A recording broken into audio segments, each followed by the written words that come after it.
Hi పిల్లలు, చిన్ని కథల ఛానల్కి స్వాగతం. ఈరోజు మనం ద లాస్ట్ బేబీ ఎలిఫెంట్ అనే ఒక చిన్ని కథ గురించి తెలుసుకుందాం. ఒక సుందరమైన అరణ్యంలో చిన్న ఏనుగు అప్పు తన స్నేహితులు ఆడుకుంటూ దూరంగా వెళ్ళిపోయాడు. ఆడుతూ ఆడుతూ ఒక్కసారిగా తన కుటుంబం కనిపించడం మానేసింది.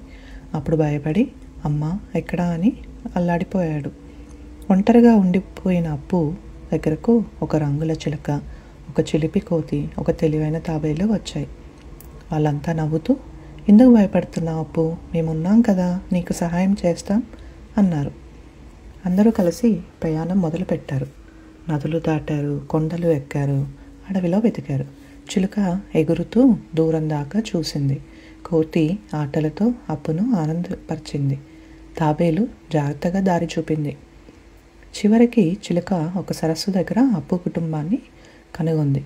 ఆనందంతో అప్పు పరిగెత్తుకు వెళ్ళి తన అమ్మను గట్టిగా హత్తుకున్నాడు. అతని కొత్త స్నేహితులంతా హర్షం వ్యక్తం చేశారు. అప్పు తన స్నేహితులకు కృతజ్ఞతలు తెలిపాడు. మీరు నాకు తోడుగా లేకపోతే నేను నా అమ్మను ఎప్పటికీ కనుగొనలేను. మీరు చూపిన స్నేహాన్ని నేను ఎప్పటికీ మర్చిపోలేను. ఆ రోజు నుంచి అడవి జంతువులందరూ ఒకే కుటుంబంగా జీవించసాగారు. నిజమైన స్నేహితులు ఎప్పుడైనా ఎంత భిన్నంగా ఉన్నా కష్టాల్లో తోడుగా నిలుస్తారు.